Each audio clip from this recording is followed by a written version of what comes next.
বিশুদ্ধ আনন্দ পাবার একমাত্র পথ হচ্ছে ভগবানের চরণ। আপনি তার নাম স্মরণ করতে পারেন, আপনি তার লীলা স্মরণ করতে পারেন, আপনি তার লীলাভূমি তীর্থ দর্শনে যেতে পারেন, আপনি তার লীলা গ্রন্থ পাঠ করতে পারেন।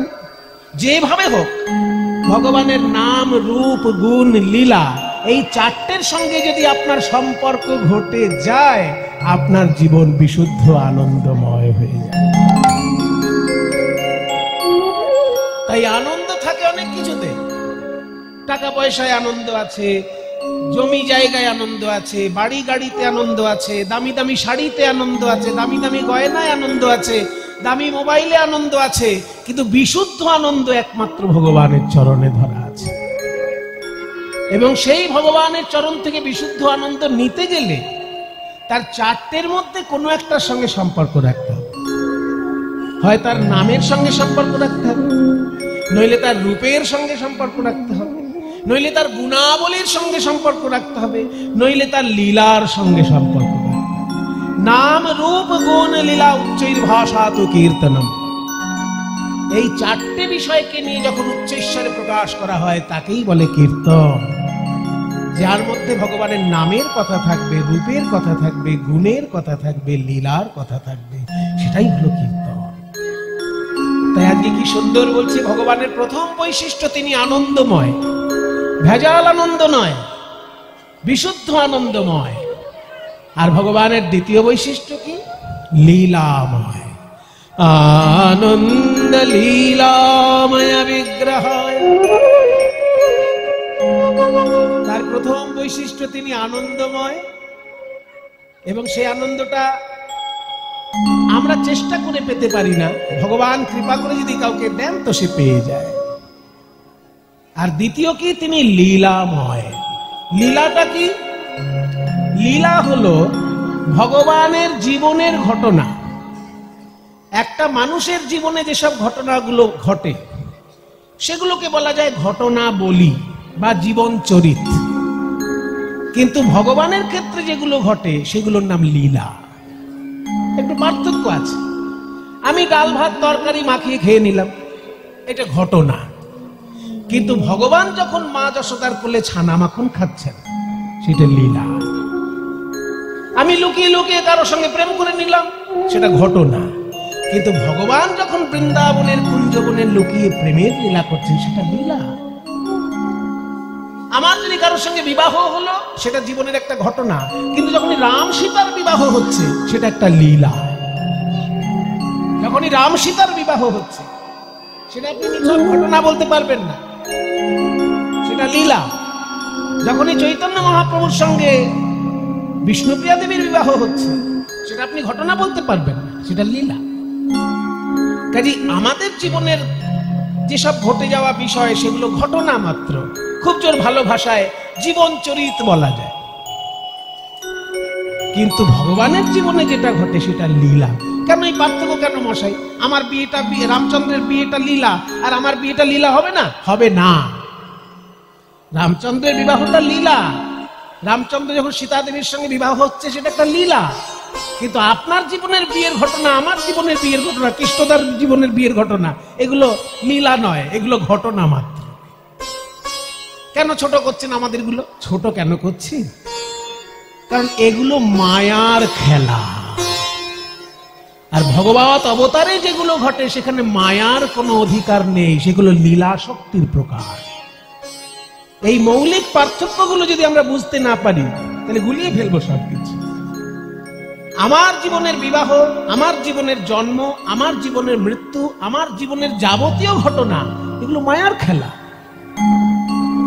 কিন্তু ভগবানের জীবনে যাবতীয় ঘটনা, ভগবানের জন্ম, ভগবানের বিবাহ, ভগবানের যদি মৃত্যুও ঘটে, দেখা যায় ভগবানের মৃত্যুও আছে। যেমন শ্রীকৃষ্ণের মৃত্যু হয়েছিল জরাব্যাধের শরাঘাতে, সেটাও কিন্তু লীলা।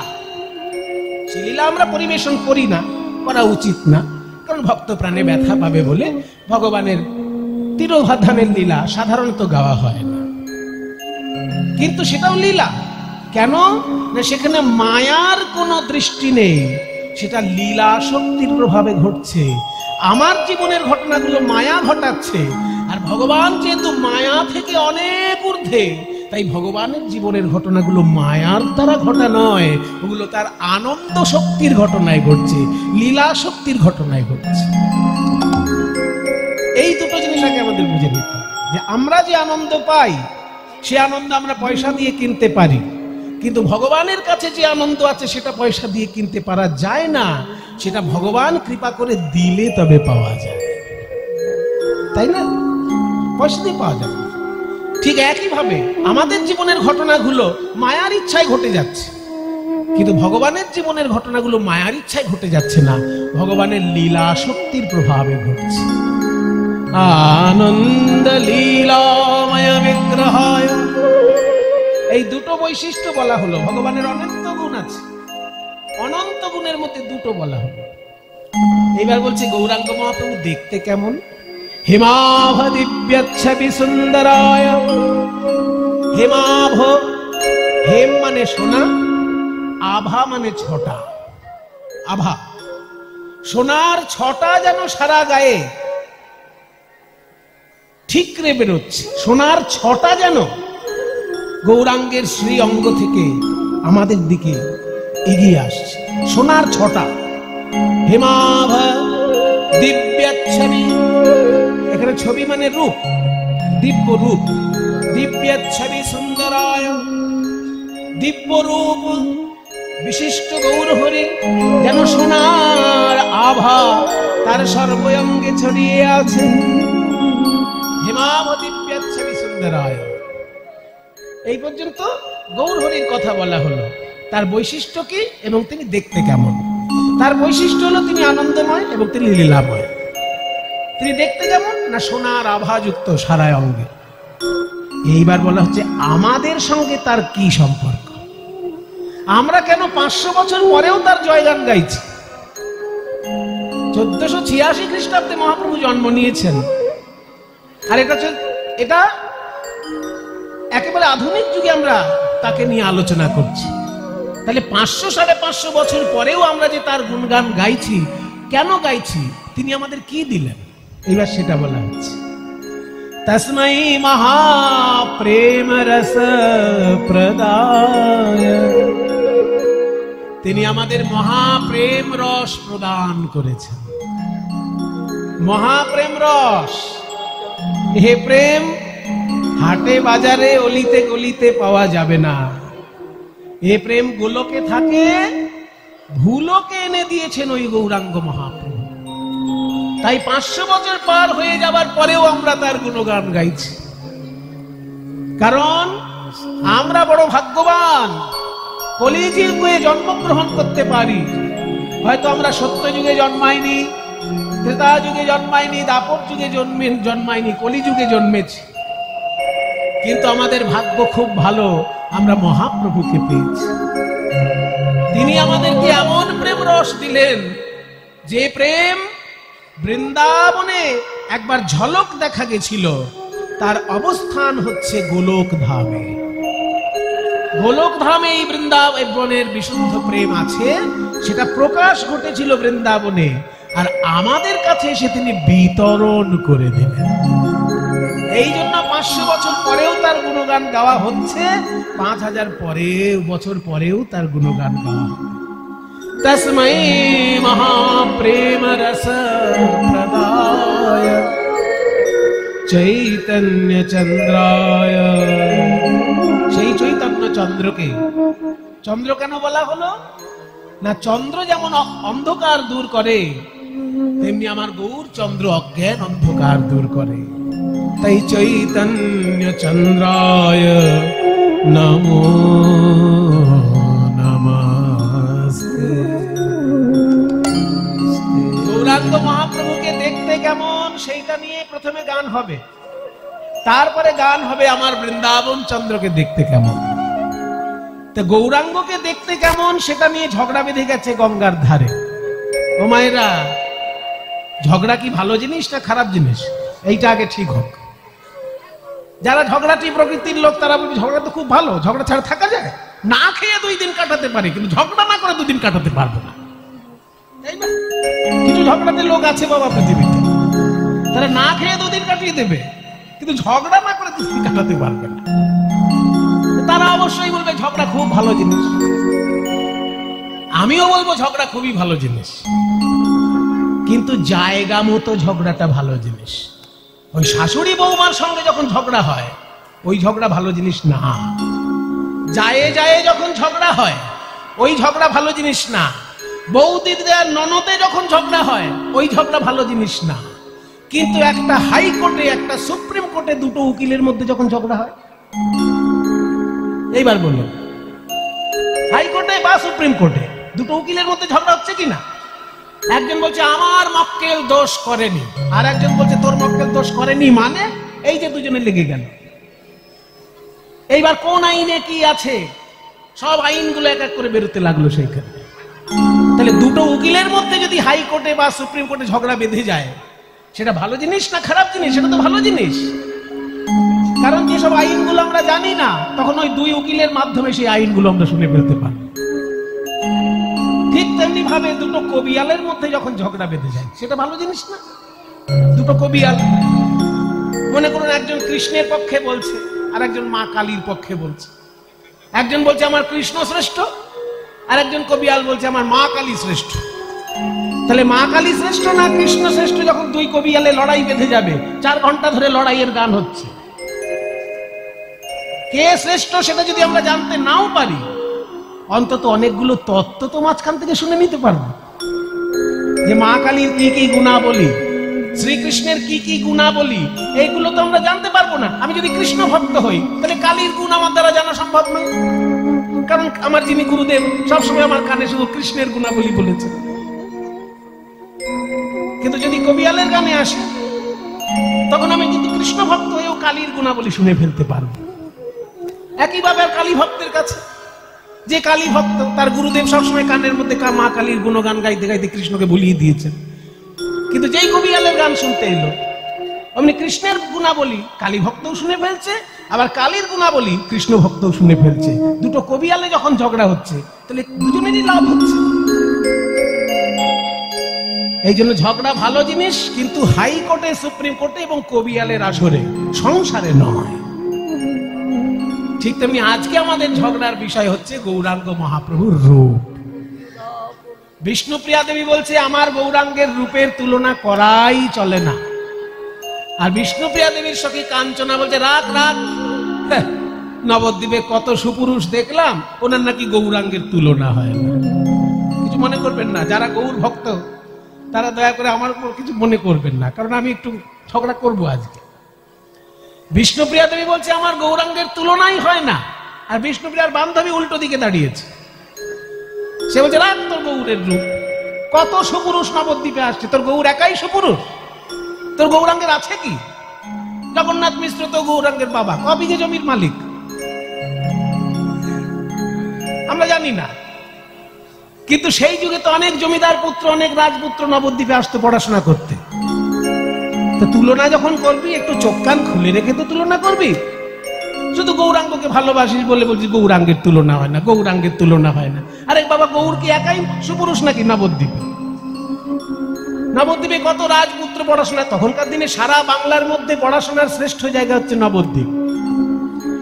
এখন যেমন আপনাদের পড়াশোনার শ্রেষ্ঠ জায়গা কলকাতা।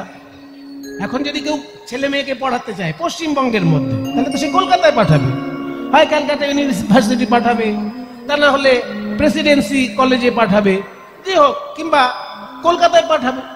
যাদবপুর ইউনিভার্সিটি কত নাম করেছে, তাহলে কলকাতায় পাঠাবে পড়াশোনা করার জন্য। পশ্চিমবঙ্গে যেমন কলকাতা পড়াশোনার প্রধান জায়গা, পূর্ববঙ্গে যেমন ঢাকা পড়াশোনার প্রধান জায়গা, ঠিক তেমনি চৈতন্য মহাপ্রভুর যুগে সারা বাংলার পড়াশোনার প্রধান জায়গা নবদ্বীপ। নবদ্বীপকে ওই জন্য বলা হয় অক্সফোর্ড অফ বেঙ্গল।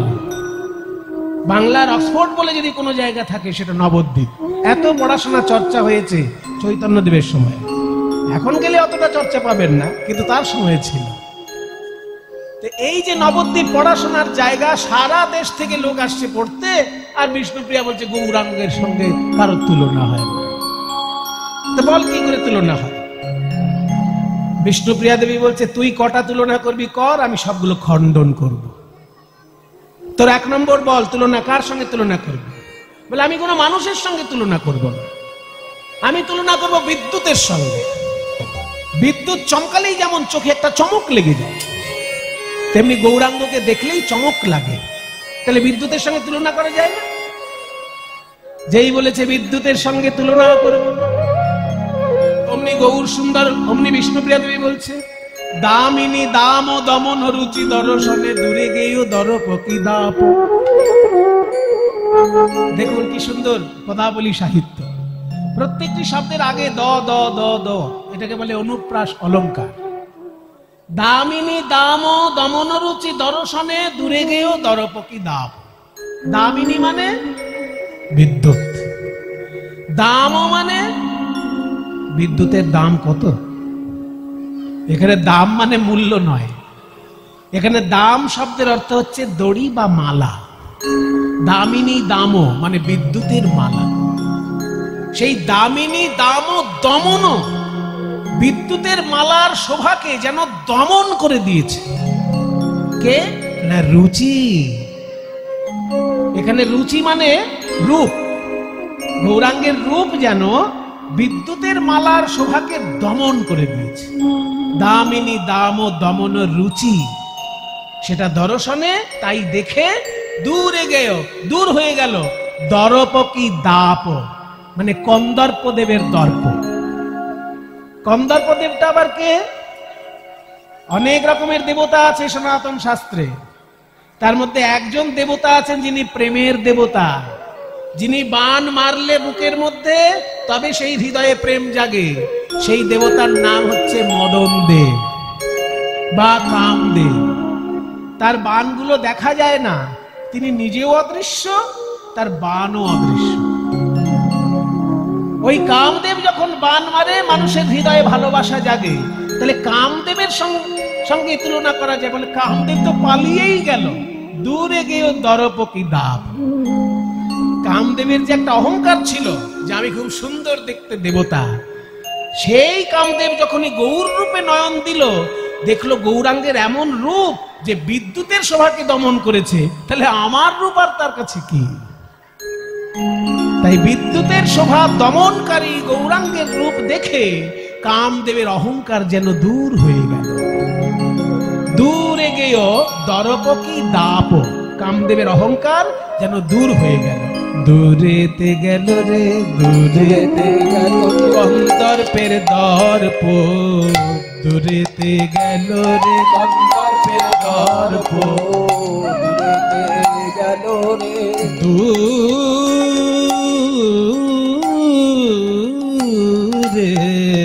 দূরেতে গেল রে দর্পের দর্প, দূরেতে কন্দর্পের রূপে নয়ন দিয়ে, কন্দর্পের দর্প রূপে নয়ন দিয়ে, কন্দর্পের দর্প রূপে নয়ন দিয়ে, কন্দর্পের দর্প রূপে নয়ন দিয়ে, কন্দর্পের দর্প দূরেতে গেল রে, দূরে গেল দরপকি দাপ। যার রূপে নয়ন দিয়ে কামদেবতা পালিয়ে গেল, তার রূপের সঙ্গে তুই বিদ্যুতের তুলনা করবি? তুলনা হয় না। কেন জানিস? বিদ্যুৎ চমকালে চোখে চমক লাগে বটে, কিন্তু বিদ্যুৎ যেখানে হয় সেইখানে বজ্রাঘাত। বিদ্যুৎ যেখানে চমকাবে সেইখানে বজ্রাঘাত হবে, তাতে কারোর না কারোর ক্ষতি হতে পারে। কিন্তু আমার গৌরাঙ্গ মহাপ্রভু যদি কোথাও চমক দেয়, সেখানে কি বজ্রাঘাতের কোনো সম্ভাবনা আছে? বরং বজ্রাহত ব্যক্তি যদি গৌরাঙ্গ মহাপ্রভুর কৃপা লাভ করে, মৃত্যুর ঘর থেকে ফিরে আসতে পারে। বজ্রাহত ব্যক্তি গৌর কৃপা পেলে মৃত্যুর ঘর থেকে ফিরে আসতে পারে, আর সেই গৌরাঙ্গের সঙ্গে বিদ্যুতের তুলনা করবে? ঠিক আছে বিষ্ণুপ্রিয়া, হার মানলাম, প্রথম তুলনা হলো না, এবার দ্বিতীয়টা করি। বলে হ্যাঁ, দ্বিতীয় তুলনা কি করবি বল। বলে আমার দ্বিতীয় তুলনীয় বিষয় হচ্ছে পূর্ব দিকের প্রভাতের সূর্য। পূর্ব দিকে যখন প্রভাত কালে সূর্য উদিত হয়, কি অপূর্ব তার ছটা, কি সুন্দর দেখতে, ঝলমল ঝলমল করে তার রূপ, যেন সব অন্ধকার দূর করে জগৎকে যেন নতুন করে আলো দিয়ে স্নান করানোর জন্য সূর্যদেব উদিত হচ্ছে। উদুত্যং জাতবেদশং দেবং বহন্তি সূর্য সম্পর্কে বলা হচ্ছে যে সূর্য দেবতা আমাদেরকে যেন আলো দিয়ে স্নান করাতে করাতে যাচ্ছে। সূর্য দেবতা, সূর্য যদি না থাকে বাবা, এই আমাদের মতো মানুষের ছটফটানি সব শেষ। কারণ সূর্য উদয় হয় বলেই গাছে অক্সিজেন তৈরি হয়। যদি সূর্য উদয় না হতো আর গাছে অক্সিজেন তৈরি না হতো, যত কলকারখানা আছে আর যত গাড়ির ধোঁয়া আছে সব কার্বন ডাই অক্সাইডে ভরে ভরে ভরে ভরে আমাদের জীবন একদম শেষ করে দিত। প্রতিদিন সূর্য ওঠে বলে, গাছের পাতায় অক্সিজেন তৈরি হয় বলে এখনো সামঞ্জস্য রক্ষা হচ্ছে, আমরা বেঁচে আছি। তাই সূর্য যখন উদিত হয় মানুষের কল্যাণ করে। আমার গৌর সুন্দর উদিত হয়ে মানুষের কল্যাণ করেছে, তাহলে সূর্যের সঙ্গে তুলনা করে, যেই সূর্যের সঙ্গে তুলনা করবে বলেছে অমনি বিষ্ণুপ্রিয়া বলে তাও মেলে না। সোন ফুলের সঙ্গে তুলনা করে নিয়ে আগে সূর্যের কথা বলছি, কিন্তু তার আগে আমার খেয়াল হলো যেন সোন ফুলের সঙ্গে তুলনা করা যেতে পারে। সোন ফুল হচ্ছে এমন একটা ফুল যা দেখতে প্রায় গৌরাঙ্গের গায়ের রঙের মতনই রং, তাহলে সোন ফুলের সঙ্গে তুলনা করা যায়? বলছে ফুলের সঙ্গে তুলনা করবি, ফুলের কি কি গুণ আর কি কি দোষ সেগুলো চিন্তা কর। হ্যাঁ, ফুলে মধু থাকে, আমার গৌরাঙ্গের মহাপ্রভুর মুখে যেন একদম মধু ঝরে পড়ছে যখন তিনি হরে কৃষ্ণ নাম প্রচার করছেন, যখন তিনি ভাগবতের শ্লোক ব্যাখ্যা করছেন, যেন একদম মধু ঝরে পড়ছে। তাহলে মধু তো আছেই, ফুলের রং থাকে, হ্যাঁ গৌরাঙ্গেরও রূপ আছে, এগুলো তো গুণ। কিন্তু ফুলের দোষ কি? বলছে ফুলের দোষ হচ্ছে ফুলের মধ্যে পোকা থাকে। আপনি ফুলে ভালো করে গন্ধ শুকতে যাবেন, দেখবেন ভেতর থেকে পোকা বেরিয়ে এসে নাকে কামড়ে দিল। তাহলে ফুলে তো পোকা থাকতে পারে, আবার ভালো ভালো কিছু কিছু ফুলে কাঁটাও থাকে, যেমন পদ্ম ফুল, গোলাপ ফুল, এগুলোতে কাঁটা আছে না? তাহলে কাঁটা আছে, পোকা আছে, আর সেই জিনিসটার সঙ্গে তুই গৌরাঙ্গের তুলনা করবি? বরং আমি জোর করে বলতে পারি, কারোর মন ফুলে যদি 5টি কাঁটা থাকে আর 6টি পোকা থাকে, আমাদের মনটাও একটা ফুল বাবা। তত্ত্বের দিকে যদি বিশ্লেষণ করেন তাহলে দেখবেন মনও একটা ফুল। আসলে পুজো করতে গেলে 5টা জিনিস মিনিমাম লাগে। যে কোনো ঠাকুর মশাই আপনার আশেপাশে থাকলে জিজ্ঞেস করে নেবে। ঠাকুর মশাইরা যখন পুজো করেন যজমানের অবস্থা বুঝে পুজো করেন, যজমানের পরিস্থিতি কেমন। যজমান যদি বড় লোক হয় বা যজমান যদি ভালো উপকরণ জোগাড় করতে পারে, তাহলে ষোড়শোপচারে পুজো হয়। ষোড়শোপচারে পুজো হয়। আসনং স্বাগতং পাদ্যমাচমনীয়কম মধুপর্কাচম স্নান বসনাভরণানি চ গন্ধপুষ্পে ধূপ দীপ নৈবেদ্যং বন্দনং তথা। এই 16টা হচ্ছে উপকরণ। প্রথমে আসন দিতে হয় দেবতাকে। আসন মানে রূপর পিঁড়ি, রজতা আসন, যদি যজমানের অবস্থা ভালো থাকে। কিন্তু গরিব যজমানেরও ব্যবস্থা আছে, এমন নয় যে গরিব হলে পুজো করতে পারবে না, তা নয়। বড় লোকের জন্য বড় লোকের ব্যবস্থা আছে, গরিবের জন্য ব্যবস্থা আছে। যেমন ইন্ডিয়ান রেল সার্ভিসের মধ্যে, রেলে যেমন ওঠেন আপনি এসি, ফার্স্ট ক্লাস এসি নিতে পারেন, ফার্স্ট ক্লাস এসি পেলে পুরো দিকটাই আপনার হয়ে গেল। আর যদি জেনারেল টিকিট কাটেন, আপনি পৌঁছে যাবেন দিল্লি, একটু ঠেলাঠেলি করে, হ্যাঁ একটু ঠাসাঠাসি করে বসে যেতে হবে। রেলে যেমন ফার্স্ট ক্লাস এসি টিকিটও আছে, আবার জেনারেলও আছে, তেমনি উপাসনা শাস্ত্রে সব রকম ব্যবস্থা আছে। 16টা উপকরণ হচ্ছে কি? প্রথমে আসন, তারপর স্বাগত, আসনম স্বাগতং পাদ্যম, মানে পা ধোয়ার জল, দেবতাজি আসলেন তার পা ধোয়ার জল দেওয়া। আসনম স্বাগতং পাদ্যম। তারপর অর্ঘ্যম, একটা ফুলের, যেমন অতিথি আসলে আমরা একটা ফুলের স্তবক হাতে দিই না? যদি কোনো বড় মন্ত্রী আসে, কোনো বড় নেতা আসে, তখন আপনারা পাড়ার লোক থেকে তাকে একটা ফুলের স্তবক দেন। কোন গুণী লোক এলো আপনাদের পাড়ায়, তাকে একটা ফুলের স্তবক দেন। সেই রকম দেবতাকে যে অর্ঘ্যটা দেওয়া হয়, রূপ দুর্ব দিয়ে সাজিয়ে একটা অর্ঘ্য দেবতার উদ্দেশ্যে তৈরি করা হয়। তাহলে আসনম স্বাগতম পাদ্যম অর্ঘ্যম, তারপর হচ্ছে আচমনীয়কম, মুখ ধোয়ার জন্য জল দেওয়া হয়। তারপর মধুপর্ক, মধুপর্ক মানে এক বাটি মধু দেবতার উদ্দেশ্যে দেওয়া হয়। যেমন কোন অতিথি আসলে আগেই তাকে পেট ভর্তি ভাত দেওয়া হয় না, একটা মিষ্টির প্লেট তাকে আগে দেওয়া হয়। সেই রকম দেবতার উদ্দেশ্যে আগে একটা মধুর বাটি দেওয়া হয়, সেটাকে বলে মধুপর্ক। তারপর মধুটা যেহেতু পান করলেন, আবার মুখ ধুতে হবে, সেই আবার মুখ ধোয়ার জন্য যে জলটা দেওয়া হয় তাকে বললে পুনরাচমনীয়োদকম। পুনরাচমনীয়োদক, আবার মুখ ধোয়ার জন্য জল, সেটা উপকরণের মধ্যে পড়ে। তাহলে আসনম স্বাগতম পাদ্যম অর্ঘ্যম আচমনীয়কম মধুপর্ক আচম। এইবার স্নান, স্নানের উপকরণগুলো দিতে হয়। স্নান সব থেকে ভালো হয় দুর্গা পুজোয়।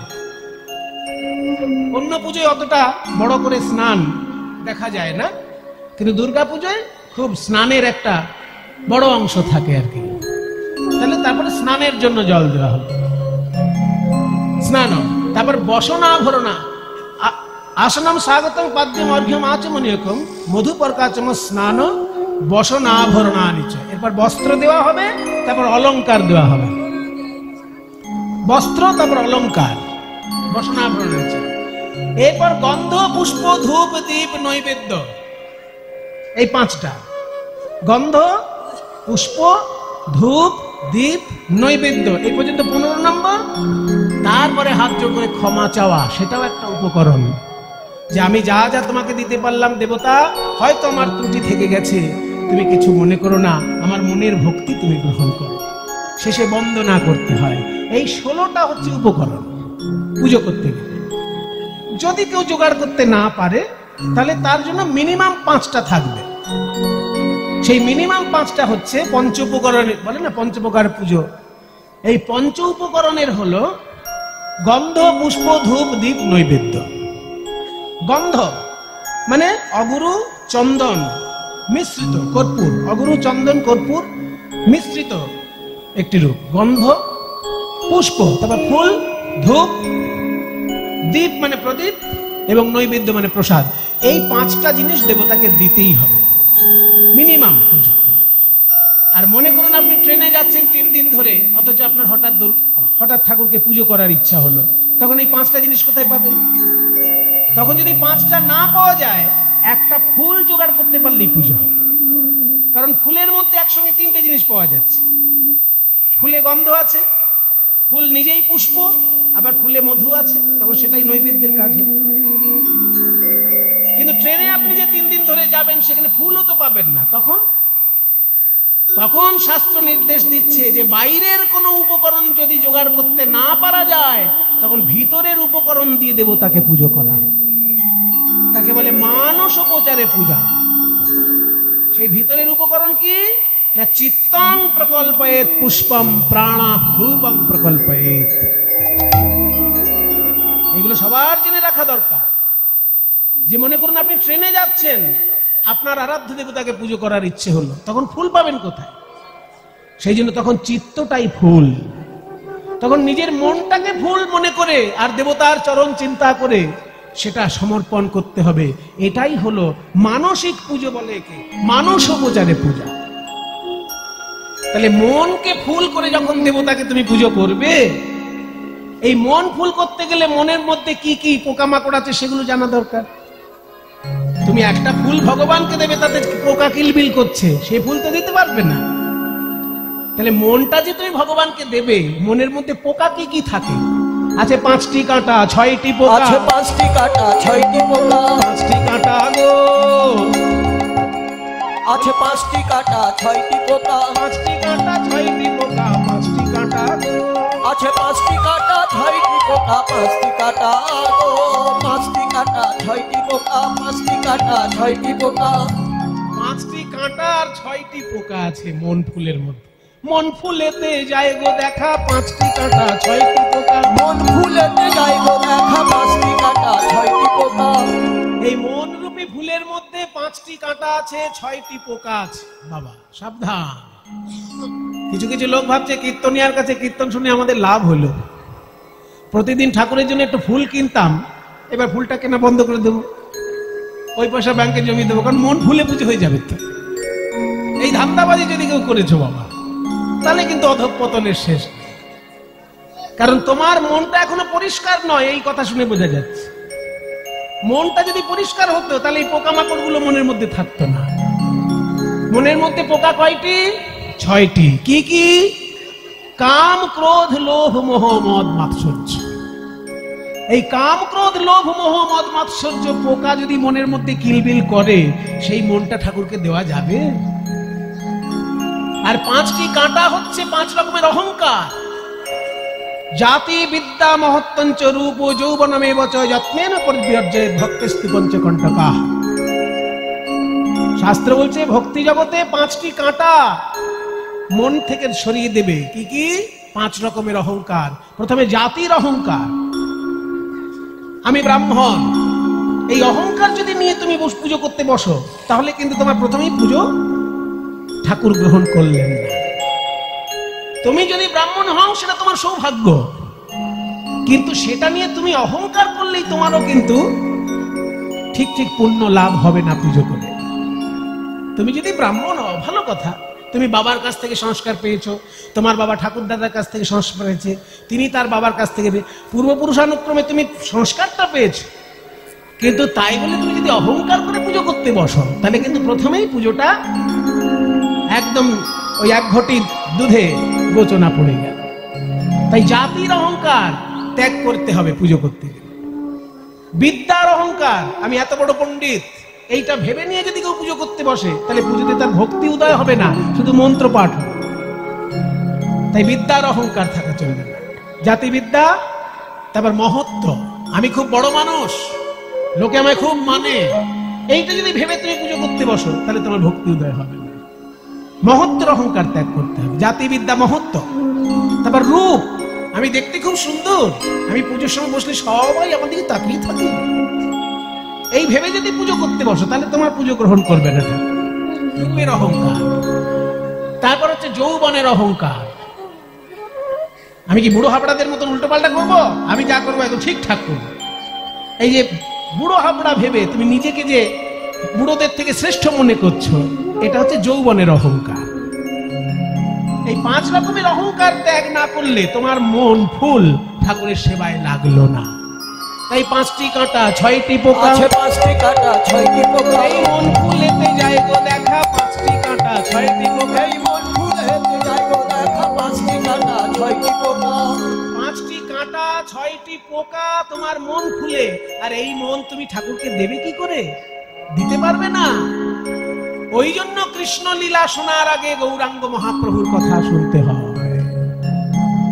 যদি কোনো ভক্ত হা গৌর প্রাণ গৌর বলে কাঁদতে পারে, তাহলে তার মন ফুল থেকে ওই 5টি কাঁটা 6টি পোকা সব দূর হয়ে যায়। হা গৌর প্রাণ গৌর বলে কাঁদতে পারলে মন ফুল থেকে কাঁটা পোকা দূর হয়ে যায়। আর সেই গৌরাঙ্গের সঙ্গে তুই ফুলের তুলনা করছিস, তাই শোন ফুল ও বাতিল। ওই যে বলছিলি সূর্য উদয় হয়ে যেমন সকলকে আলো দেয়, তেমনি গৌর সুন্দর জ্ঞানের আলো দেয়। কিন্তু সূর্য কি শুধু আলো দেয়? আলোর সঙ্গে তাপও দেয়, ভয়ঙ্কর তাপ সূর্যের। তাহলে সেই তাপ দেয় সূর্য, আর গৌর সুন্দরকে চিন্তা করলেই তাপ দূর হয়ে যায়। কি করে তুই সূর্যের সঙ্গে তুলনা করবি? প্রাত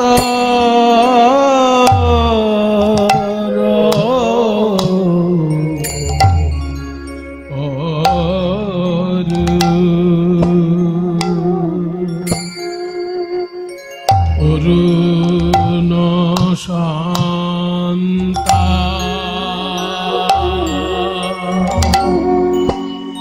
তাপরে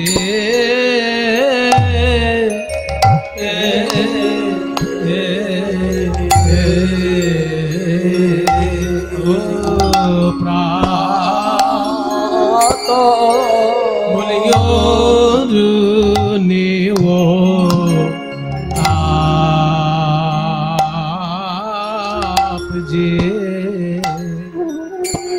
তাপ আছে রে, কিন্তু আমার গৌর এই যে কোটি চন্দ্র সুশীতল বলিয়া আমার গোরার চরণ কমল কোটি চন্দ্র সুশীতল তল বলি আমার গোরার চরণ কমল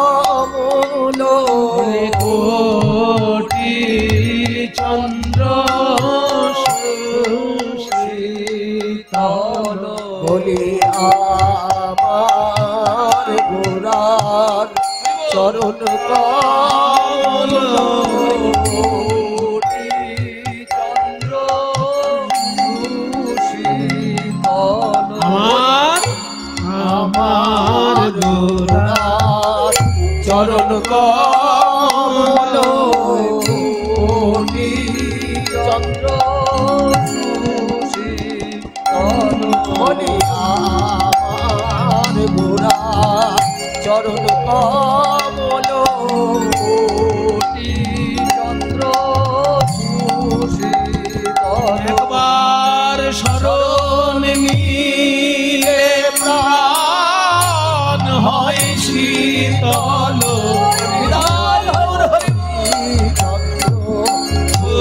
সুশীতল বলি শরণ নিলে প্রাণ হয় শীতল কোটি চন্দ্র সুশীতল শরণ নিলে প্রাণ হয় শীতল যে কোটি চন্দ্র সুরুদেব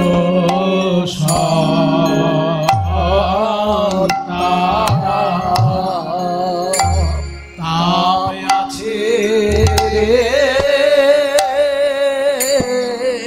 বলে প্রাতরয় অরুণ সন্তাপ। বিদ্যুতের সঙ্গে তুলনা হলো না, সোন ফুলের সঙ্গে তুলনা হলো না, সকালের সূর্যের সঙ্গেও তুলনা হলো না। আর কটা করবি তুলনা? সারাদিন কি তুলনা করবি নাকি বসে বসে? বলে না না, আমি তোর সময় নষ্ট করব না, আমি আর দুটো মাত্র তুলনা করব। যদি তুলনা না মেলে সারা জীবন আমি তোর কাছে মাথা নত করে থাকবে।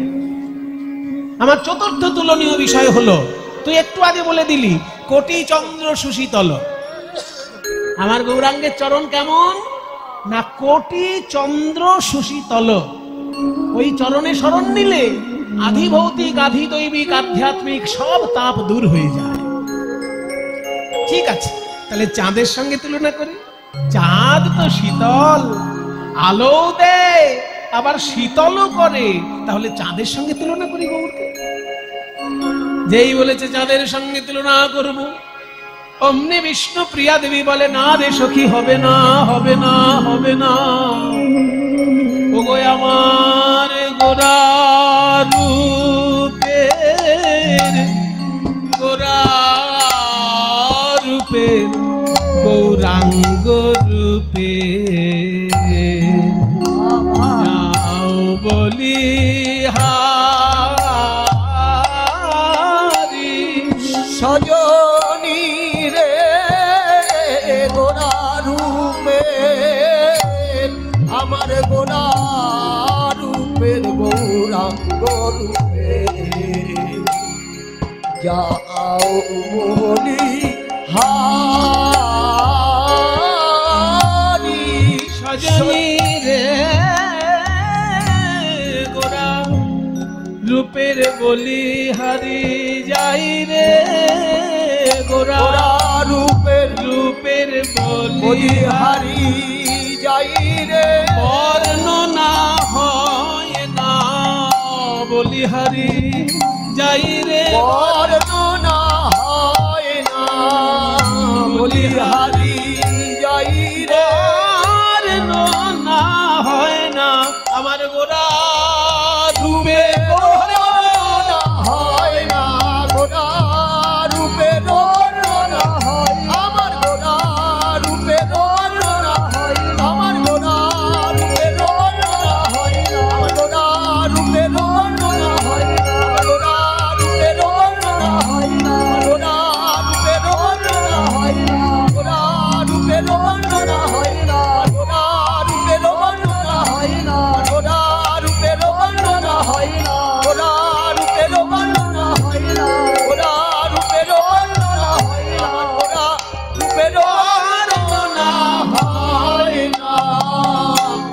বলিহারি যাই রে গোরা রূপের গৌরাঙ্গ রূপের যাও বলি হারি।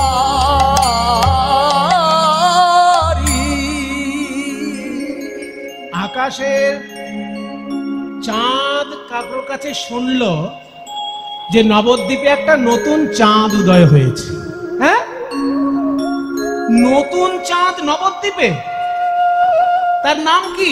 তার নাম গৌর চাঁদ। আচ্ছা, তার কাজ কি? তোমার যা কাজ তারও তাই কাজ, তবে তার একটু বেশি কাজ আছে। তুমি যেমন শীতল আলো দাও, তেমনি গৌর সুন্দর সকলের মনের তাপ দূর করে দেয়। হ্যাঁ, মনের তাপ দূর করার ক্ষমতা তো আমার নেই। আমি আকাশের চাঁদ, আমার শীতল আলোতে মানুষের অঙ্গের তাপ দূর হতে পারে, শরীরের তাপ দূর হতে পারে, কিন্তু মনের তাপ তো দূর হয় না। তাহলে তোমাদের গৌরাঙ্গ চাঁদ মনের তাপ দূর করে? হ্যাঁ, মনের তাপ দূর করে। তাহলে তো একবার দেখতে হয় কেমন চাঁদ। হেরি সুধা করো, হেরি সুধা করো, মুরছি চরণ তলে। আকাশের চাঁদ যখন গৌর চাঁদকে দেখতে এলো, নবদ্বীপের গৌর চাঁদকে যখন আকাশের চাঁদ দেখতে এলো, ওই গৌর রূপে নয়ন দিয়ে আকাশের চাঁদ আকাশ থেকে আছাড় খেয়ে পড়ল গৌর চাঁদে। চাঁদ মনে মনে ভাবতে লাগলো, আমার তো শীতল আলো, কিন্তু কারোর মন পর্যন্ত আমি পৌঁছতে পারি না। কিন্তু আমার গৌরাঙ্গের ভক্তি, গৌরাঙ্গের প্রেম মানুষের মনের তাপ দূর করেছে। তাহলে তো ওই গৌরের সঙ্গে আমার তুলনা হয় না। তাহলে আমি ওই চরণে গিয়ে আশ্রয় নিই। চরণে আশ্রয় নেব কি করে? পদকর্তা তো রসিক হয়, তাই রসিক পদকর্তা বলল, আকাশ থেকে চাঁদ লাফ দিয়ে পড়লো পৃথিবীতে, আর পৃথিবীতে পড়ে গিয়ে 10টা টুকরো হয়ে গিয়ে যেন গৌরাঙ্গের চরণের 10টি নখ রূপে বিরাজ করছে। হেরি সুধা করো, মুরছি চরণ তলে পড়ু। অজ্ঞান হয়ে চরণ তলে পড়লো কিভাবে? 10 নখ রূপ ধরি, 10টা নখ রূপ ধারণ করে গৌরের চরণে রয়ে গেল। পড়ু 10 নখ রূপ ধরি, আহা মরি রে পড়ু 10 নখ রূপ ধরি, আহা মরি রে পড়ু 10। আকাশের চাঁদ এসে শরণ,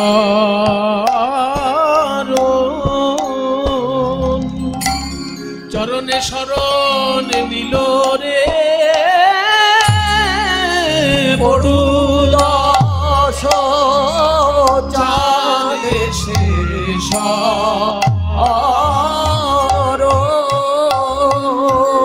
ওগো আমায় চরণ ছাড়া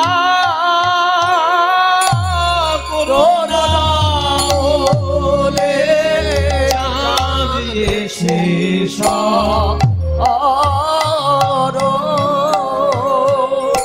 আমায় চরণ ছাড়া করো না বলে, কৃপা করে যদি শরণ দিলে চরণ ছাড়া করো না বলে, কৃপা করে যদি শরণ দিলে চরণ ছাড়া করো না বলে, কৃপা করে যদি শরণ দিলে চরণ ছাড়া করো না বলে, কৃপা করে যদি শরণ দিলে চরণ ছাড়া করো না বলে, কৃপা করে যদি শরণ দিলে চরণ ছাড়া করো না বলে, চাঁদ এসে শরণ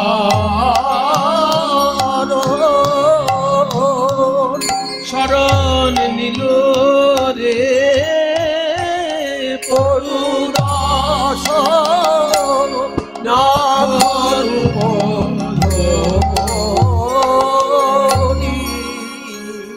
চাঁদের সঙ্গেও তুলনা হলো না, চারটে তুলনা বাতিল হয়ে গেল, আর একটা মাত্র তুলনা পড়ে আছে। এটা যদি না মেলে তাহলে বিষ্ণুপ্রিয়ার কাছে আমি হেরে যাব এবং সারা জীবন মাথা নত করে থাকতে হবে আমার। বিষ্ণুপ্রিয়া বল সখী, আমার পঞ্চম এবং শেষ তুলনীয় বিষয় হচ্ছে একটা দামি ধাতু সবাই খুব ভালোবাসে, বিশেষ করে মেয়েদের যখন বিয়ে হয় তখন মেয়ের বাবার খুব চিন্তা হয়ে যায় যে ওই দামি ধাতুটা আমি কিনবো কি করে, তাই না? সোনা, সোনা, সোনাকে কে না ভালোবাসে? তাহলে সোনার সঙ্গে গৌকে তুলনা করে দিই। হ্যাঁ, উনি আবার বলছেন এখন ৮০,০০০ ছুঁই ছুঁই সোনা, তাহলে ১০ গ্রামে ৮০,০০০-এর কাছাকাছি পৌঁছে গেছে।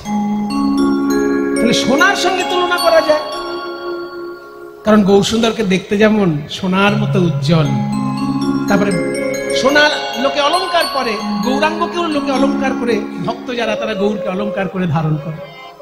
তাহলে সোনার সঙ্গে তুলনা করি।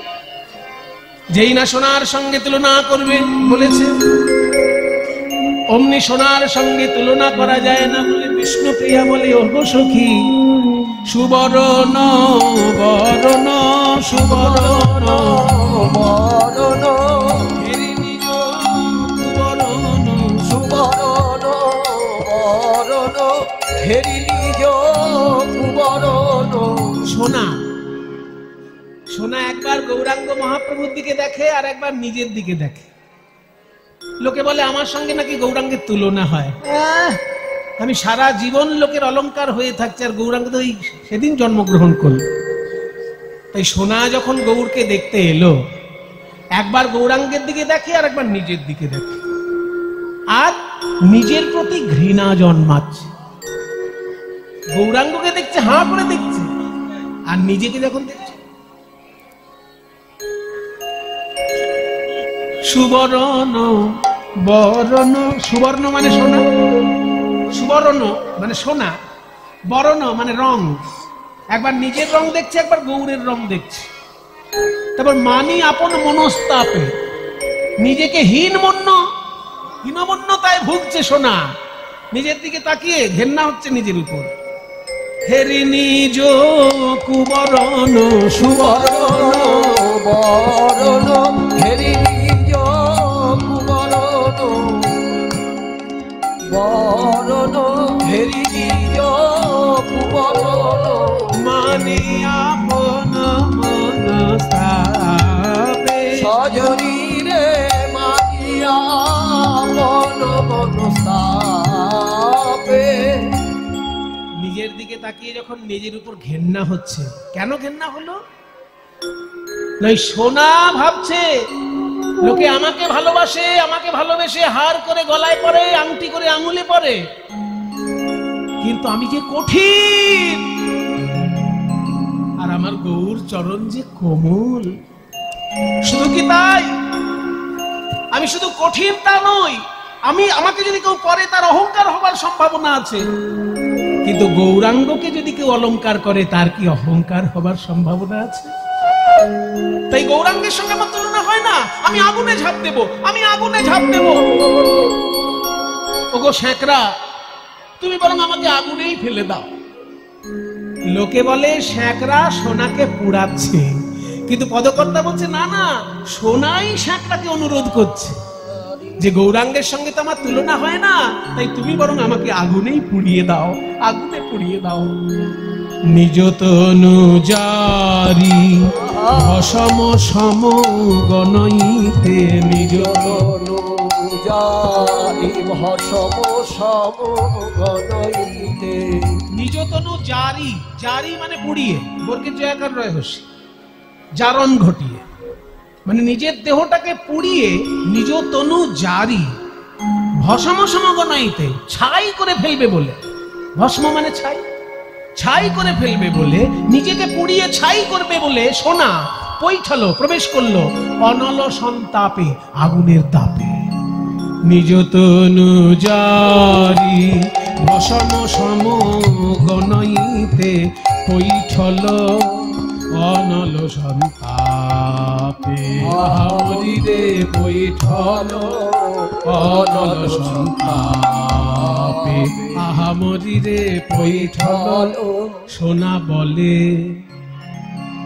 আমার মুখ কেউ দেখো, আমার মুখ কেউ দেখো না গো,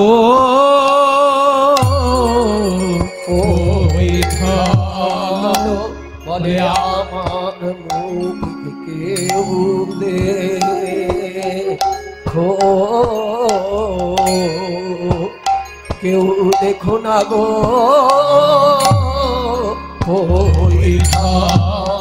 সোনা বলে আমার মুখ কেউ দেখো না, কেউ দেখো না, গোরা রূপের সনে আমার তুলনা হয় না, আমার মুখ কেউ দেখো, আমার মুখ কেউ দেখো না, কেন জানো গোরা রূপের সনে আমার তুলনা হয় না, তাই আমি আগুনেতে ঝাঁপ দিলাম গো, গোরা রূপের সনে আমার তুলনা হয় না, আগুনেতে ঝাঁপ দিলাম গো,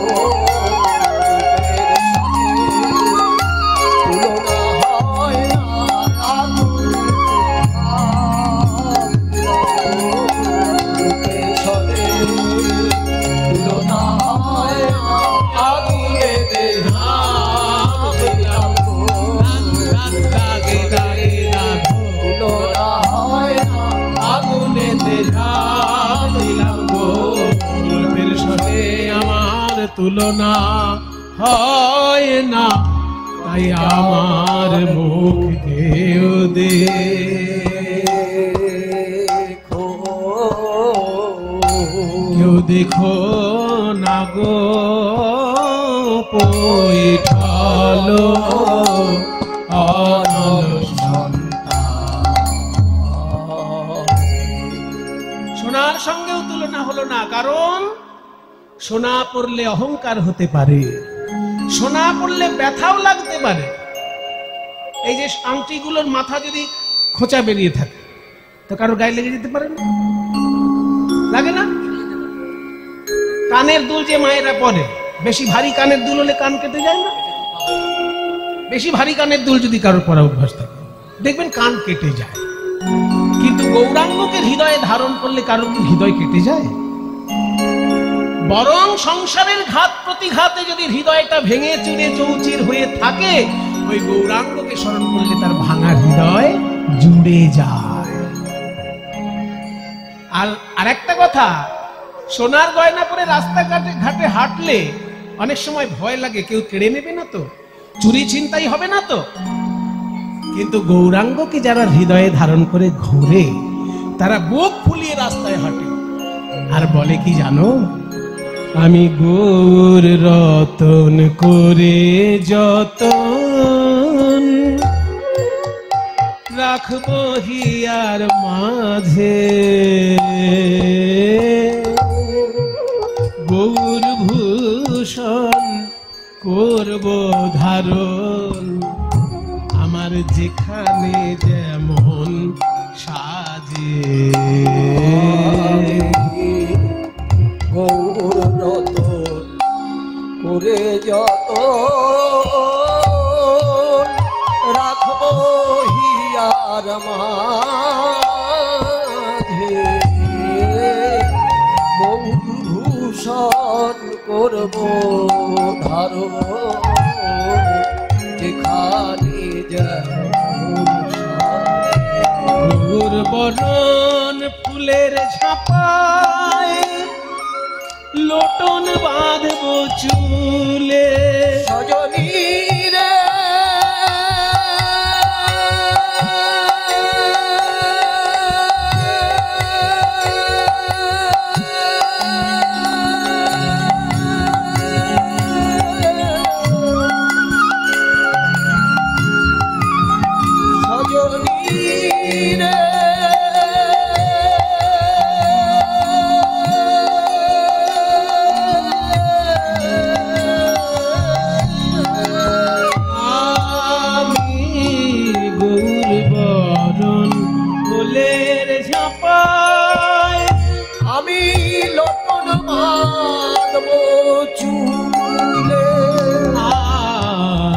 গৌর বলে গরব করে একদিন পথে যাব চলে আমি গৌর বলে গরব করে পথে যাব সেদিন আমি কারো মানব না গো আমি কারো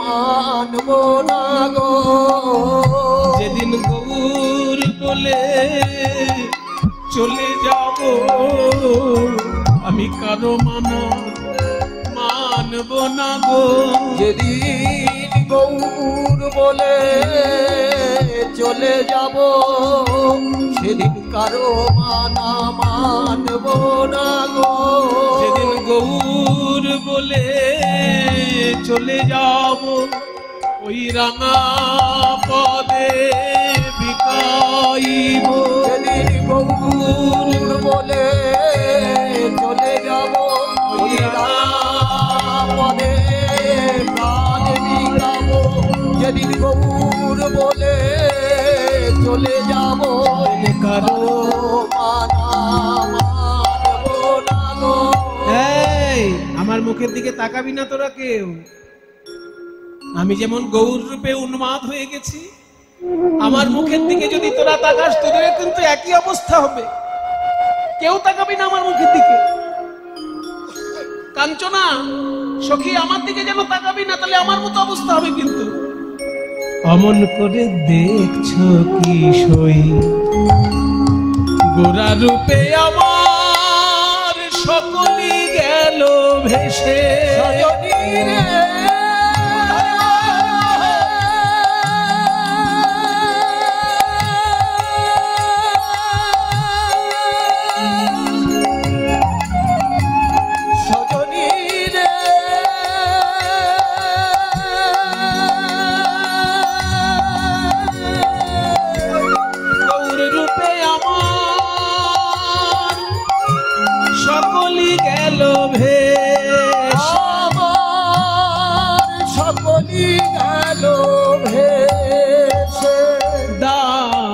লোচন বলে কুতূহলে দেখবো বসে বসে লোচন বলে কুতূহলে দেখবো বসে পদকর্তা লোচন বলছে আমার দেখলাম এক এক করে সবাই ছেড়ে যাচ্ছে আমি গৌরকে ভালোবেসে বলেছি আমি আরো দেখতে চাই আরো কারা কারা যাবে আমি দেখতে চাই আমার কারা গেল আর কারা আছে আমার কারা গেল আর কারা আছে আমি গৌর ভালো বেসেছি বলে আমার কারা গেল আর কারা আছে আমি গৌর ভালো বেসেছি বলে কারা আমায় ভালোবাসে আমি গৌর ভালো বেসেছি বলে দেখবো কারা আমায় ভালোবাসে আমি গৌর ভালো বেসেছি বলে দেখবো কারা গেল আর কারা আছে কাঞ্চনা এবার বিষ্ণুপ্রিয়ার কাছে হাত জোড় করেছে আমার ঘাট হয়েছে বাবা তোর গৌরের সঙ্গে তুলনা করতে গিয়ে 5 5খানা উপকরণ দিলাম, একটাও তুলনায় মিলল না। 5টা তুলনা যদি না মেলে 5000 তুলনা করলেও মিলবে না। কাজে আমি আর সময় বাড়াতে চাই না। তোর কাছে আমি ক্ষমা চাইছি বিষ্ণুপ্রিয়া, আমি আর কোনোদিন তুলনা করব না গৌরের রূপ নিয়ে। কিন্তু একটা কথা তুই আমায় বল, কেন কোনো জিনিসের সঙ্গে গৌরের তুলনা করা যাচ্ছে না? কিছু না কিছু একটা খুঁত বেরিয়ে যাচ্ছে। পদকর্তা বলছেন কেন তুলনা করা যাচ্ছে না জানো? তুমি যে উপকরণগুলো দেখাচ্ছ তুলনা করতে গিয়ে, সেগুলো সব বিধাতার তৈরি, আর আমার গৌর রূপ তো বিধাতার তৈরি নয়। ওই যে বললাম মায়া আর মায়ার ঊর্ধ্বে। তুমি যেগুলো দেখাচ্ছ ওগুলো তো মায়াইক জগতের জিনিস, বিধাতা তৈরি করেছে ওইগুলো। আর গৌরাঙ্গের সমতুল্য বা গৌরাঙ্গের থেকে অধিক জ্ঞান সে তো বিধাতারও নেই, সে আর একটা গৌর তৈরি করবে কি করে? তাই বলি যা সম অধিক, যার সমান অনুভব নেই, যার অধিক অনুভবও নেই। অনুভব মানে এখানে এক্সপেরিয়েন্স, কিন্তু এখানে অনুভব বলতে আমরা যেটা বুঝি সেটা নয়। এখানে অনুভব শব্দের অর্থ হচ্ছে এক্সপেরিয়েন্স। হিন্দিতে বলে, দেখবেন হিন্দি ভাষী যারা, আপকা ইস কাম কা কোই অনুভব হ্যায়। হিন্দিতে যখন ইন্টারভিউ হবে তখন এরকম জিজ্ঞেস করে, ইস কাম কা আপকা কোই অনুভব হ্যায়, মানে এই কাজের কোনো এক্সপেরিয়েন্স আছে আপনার? এখানে অনুভব মানে এক্সপেরিয়েন্স। এখানে অনুভব মানে আমি ওই যে অনুভব করছি এখন গরম লাগছে, অনুভব করছি ঠান্ডা লাগছে, ওই অনুভব নয়। কিন্তু এখানে অনুভব মানে এক্সপেরিয়েন্স। তাহলে যা সম অধিক বিধিক নাহি অনুভবী, যার সমান অভিজ্ঞতা বা অধিক অভিজ্ঞতা বিধাতারও নেই, সে কি করে আর একটা গৌর তৈরি করবে? যা সম অধিক বিধিক নাহি অনুভবী, যা সম অধিক বিধিক নাহি অনুভবী, তুলনা দিবার নাহি ঠোর। তুলনা দিবার নাহি ঠোর। আহা বলি রে, তুলনা দিবার নাহি ঠোর। তুলনা করার কোনো উপায় নেই, কারণ বিধাতার ঘটে অত অনুভব নেই যতটা গৌরের আছে। তুলনা দিবার নাহি ঠোর। আহা বলি রে, জগদানন্দ কহু বহু তুলনা বহু, জগদানন্দ বহু বহু তুলনা বহু। এত সুন্দর পদটি যিনি রচনা করেছেন তার নাম জগদানন্দ ঠাকুর। চলো একবার বৃন্দাবনে যাই, একটা হিন্দি ভজন গাইতে গাইতে যাই। চলো মন গঙ্গা যমুনা তীর, যমুনা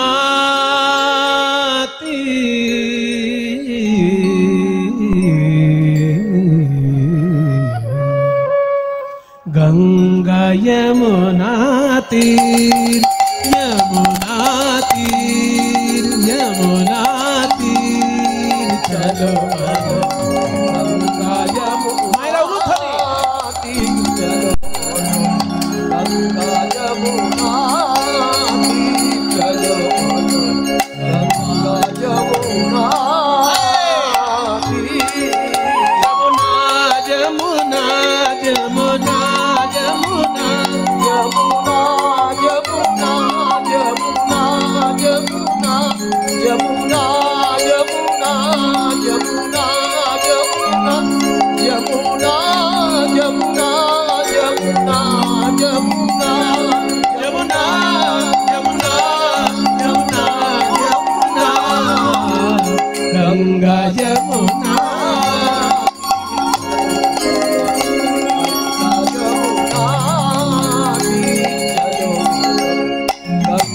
यमुना गंगा यमुना निर्मल पानी, गंगा यमुना निर्मल पानी, गंगा यमुना, गंगा यमुना, गंगा यमुना निर्मल पानी। যমুনার নির্মল জলে স্নান করলে কি হবে জানো? শীতল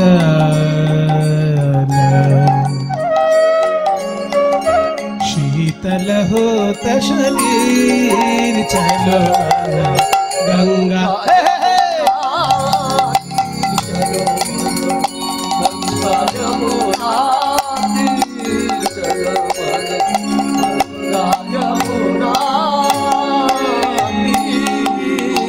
जमुना के किनारे पे जाके हम क्या देखेंगे? हम कुछ नहीं जानता है, हम कुछ नहीं जानता है, आप बताइए।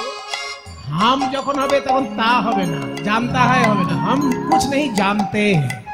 एक আর করুন, বলো না ভাই। हम कुछ नहीं जानते हैं। ओ जमुना के किनारे में जाके हम क्या देखेंगे? देखेंगे बंसी बजावत नाचत कान्हा। बंसी बजावत नाचत कान्हा।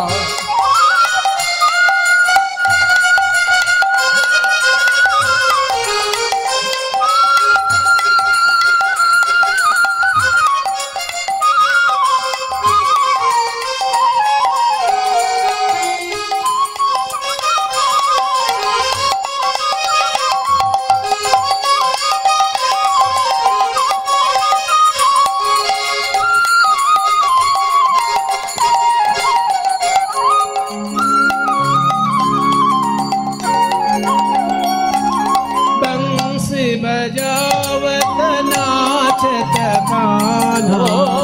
बंसी बजावत नाचत कान्हा। বাঁশি বাজাচ্ছেন আর নাচছেন শ্রী গোবিন্দ। বংশী বাজাवत নাচত কাन्हा। সঙ্গে কে আছেন? বলরাম আছেন।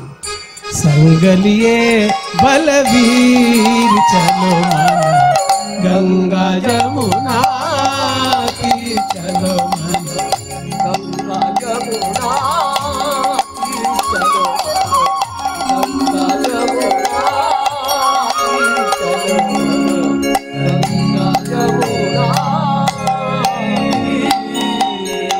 जो भगवान बांसुरी बजा रहे हैं वे देखने में कैसे है? क्या बताएं?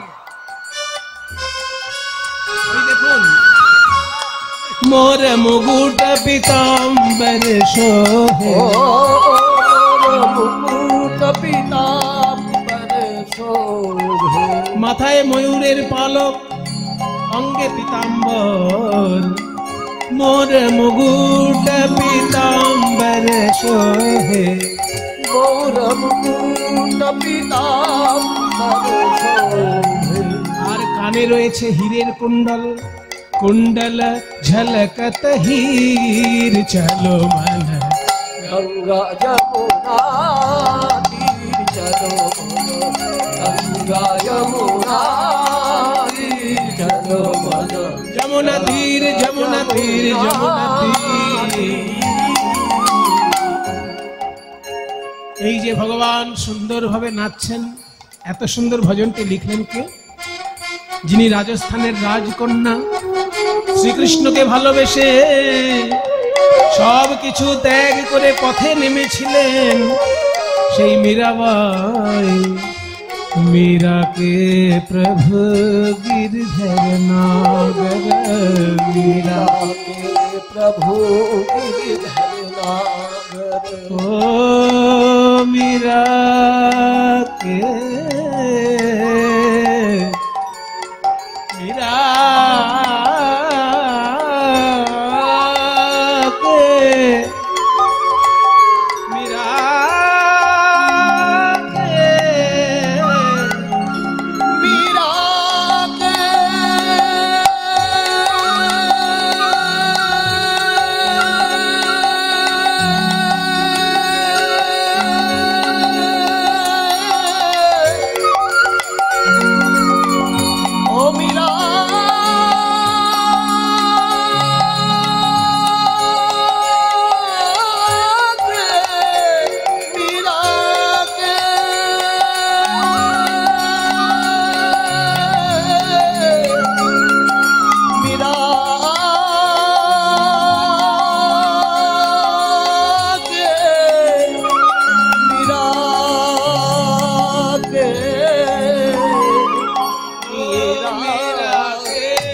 प्रभु गिरधर नागर। मीरा के प्रभु गिरिधर नागर। गिरिधर नागर, गिरिधर नागर, गिरिधर नागर, गिरिधर नागर। मीरा के प्रभु गिरिधर नागर। चरण कमल उनके चरण कमल, चरण कमल पर शीर। चलो मन गंगा जमुना तीर, चलो गंगा यमुना तीर। यमुना तीर जमुना तीर जमुना, यमुना तीर जमुना तीर जमुना, यमुना तीर जमुना तीर जमुना तीर।